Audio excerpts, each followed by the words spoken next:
हाथ जोड़ करके ध्रुव जी महाराज भगवान की स्तुति करने लगे। योऽन्तः प्रविश्य मम वाचमिमां प्रसुप्तां सञ्जीवयत्यखिल शक्तिधरा स्वधाम्ना अन्याश्च हस्तचरण स्मवत्वगादि प्राणान् नमो भगवते पुरुषाय तुभ्यं। प्राणान् नमो भगवते पुरुषाय तुभ्यं। इस ब्रह्मांड के नियंता पालक संचालक भगवान आप ही हो। आपके बिना पत्ता भी नहीं हिले, आपकी इच्छा के बिना कुछ नहीं हो गए। भगवान हम तो आपके चरणों के आश्रय हैं। हे भगवान कृपा करो कृपा करो कृपा करो। बोलो वृंदावन बांके बिहारी लाल की जय। हाँ, आयोजन समिति के जो लोग हैं, आदरणीय सरपंच साहब, जगवेंद्र भैया, राम भैया और जो भी लोग हैं सभी लोग बैठने की व्यवस्था करो। यहाँ पर बैठने की व्यवस्था नहीं है। फर्श वगैरह कुछ हो तो बिछवा। हाँ, श्री राधे।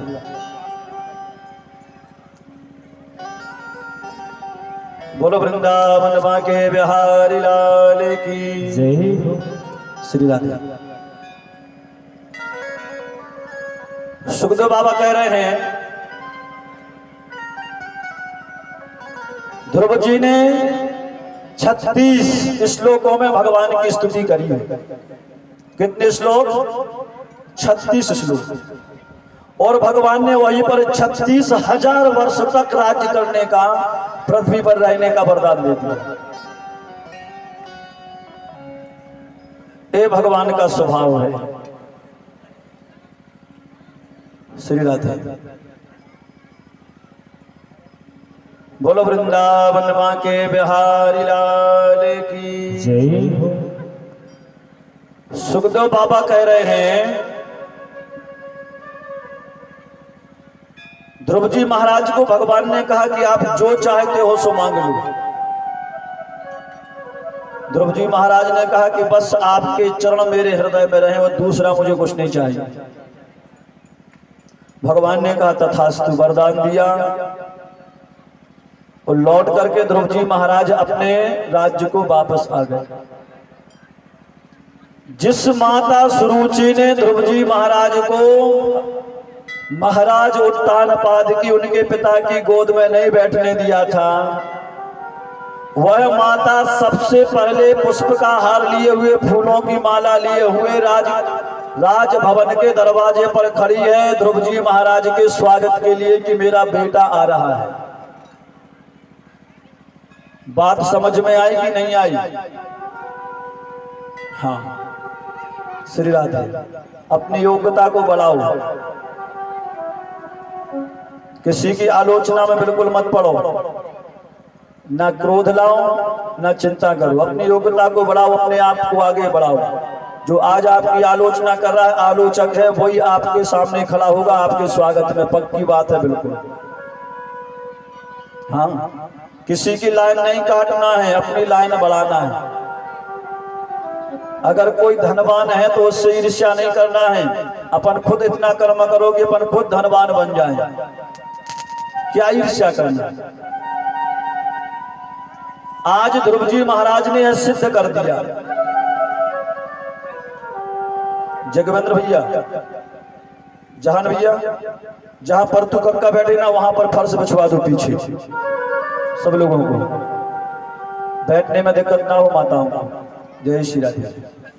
बोलो वृंदावन बांके बिहारी लाल की जय। सुखदेव स्वामी कह रहे हैं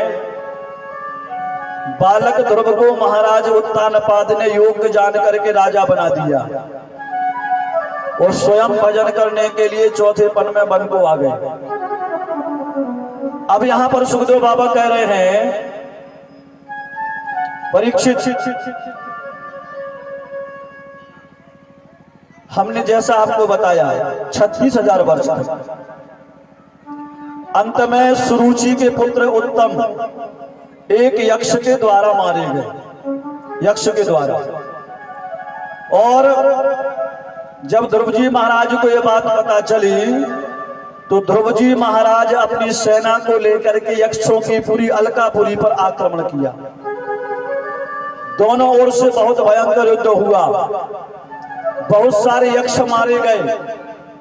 अंत में भगवान कुबेर के कहने पर स्वयं भुव नाम के मनु, जो बालक ध्रुव के दादा हैं, उन्होंने आकर के यह युद्ध बंद कराया। समय पूरा हुआ, ध्रुव जी महाराज दिव्य विमान पर बैठ करके अपने धाम को चले। कौन सा धाम? अटल लोक, जिसका कभी क्षय नहीं होता। अब जब ध्रुव जी महाराज जा रहे हैं विमान पर बैठ करके, तो आजू और बाजू में देख रहे हैं, आजू और बाजू में भगवान के पार्षदों ने कहा कि आप ऊपर देखो, आपकी माताएं उस पर बैठ करके जा रही, जो ऊपर विमान जा रहा है, नीचे आपका भाई। अगर आपके परिवार में एक साधु हो जाए, एक साधु, आ जाओ आ जाओ, एक साधु हो जाए, एक साधु, एक परिवार में एक भक्त हो जाए, एक भक्त, तो वह 7 पीढ़ियों का उद्धार कर देता है, 7 पीढ़ियों का उद्धार। सब लोग ध्यान से सुनना, एक परिवार में अगर एक भगवान का भक्त हो जाए तो वह आने वाली और पीछे की 7 पीढ़ियों का उद्धार करवा देता है। भागवत जी का महात्म्य कहता है, भागवत जी का महात्म्य, ध्यान तो सुनना सभी। जिस परिवार में, जिस घर में एक व्यक्ति भी भागवत कथा सुन लेता, एक व्यक्ति भी, उसकी 7 पीढ़ियों का आने वाली और पीछे जो निकल गई, उन सब का उद्धार हो जाता है। ये भागवत सुनने का महत्व है। अब आप विचार कर लो, जिन्होंने 1 मिनट, 1 सेकंड, 1 पल, 1 विपल भी भागवत की कथा सुनी, उसका कल्याण हो गया, उसके दादा परदादा पुरखे उद्धार हो गया उनका। अब जो संकल्प पूर्वक 7 दिनों तक भगवान की कथा सुन रहे हैं,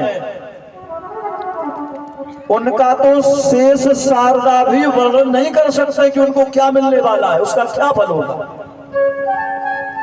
असित गिरि समम स्यात् कज्जलम सिंधु पात्रे सुरतरु वर्षाखा लेखनी पत्र मुर्वी लिखति अधिगृहीत्वा शारदा सर्वकालम तदपि तव गुणानामीश पारम नयाति। जिस प्रकार संपूर्ण जलाशय समुद्र से लेकर के इनकी आप स्याही बना लो, संपूर्ण वनस्पतियां इनकी कलम बना लो, और आकाश और पृथ्वी का कागज बना लो। भगवान के गुणों का वर्णन नहीं हो सकता, लिखा नहीं जा सकता भगवान के चरित्रों को। वैसे ही जो 7 दिन तक लगातार यजमान बन के संकल्प पूर्वक भागवत सुनता है, उसको क्या मिलेगा, ये वर्णन नहीं किया जा सकता। ये भागवत का महत्व है। अरे जिसने 1 पल, 1 विपल बैठ करके भागवत की कथा सुन ली, उसका वर्णन नहीं किया जा सकता कि उसको क्या भगवान प्रदान करेंगे। ये भागवत की कथा का महत्व है, इसको हल्के में नहीं लेना। सुखदेव स्वामी कह रहे हैं, परीक्षित सब लोग ध्यान से सुनना। इस तरह से ध्रुव जी महाराज का उद्धार हुआ। आगे कथा क्रम में भगवान पृथु का जन्म है, इन्हीं के वंश में। पुरंजनोपाख्यान, प्रचेताओं की कथा, दक्ष प्रजापति का राज्याभिषेक। हम चलेंगे ऋषभ पुत्र जल भरत की कथा की। सुखदेव स्वामी कह रहे हैं, परीक्षित, ऋषभदेव जी के पुत्र भरत जी, जिनके 100 पुत्र, उन्होंने अपने पुत्रों को अलग अलग अलग राज्य सौंपा और चौथे वन में भजन करने के लिए वन में आ गए। कहां? गंडकी नदी के किनारे पुलहाश्रम में, जहां पर शालिग्राम शिलाएं मिलती हैं, उसके किनारे आकर के भरत जी महाराज ने अपना आश्रम बनाया, सन्यास धारण किया और भगवान का तप करने लगे, भगवान का भजन करने लगे। आपका यह नित्य नैमित्तिक कर्म बन गया। ब्रह्म मुहूर्त में जागना, स्नान करना, भगवान सूर्य नारायण को अर्घ्य देना, आकर के तुलसी शालिग्राम को स्नान कराना और दिन भर भगवान का भजन करना। श्रीमन नारायण नारायण नारायण, श्रीमन नारायण नारायण, सब लोग ताली बजाते हुए, श्रीमन नारायण नारायण नारायण,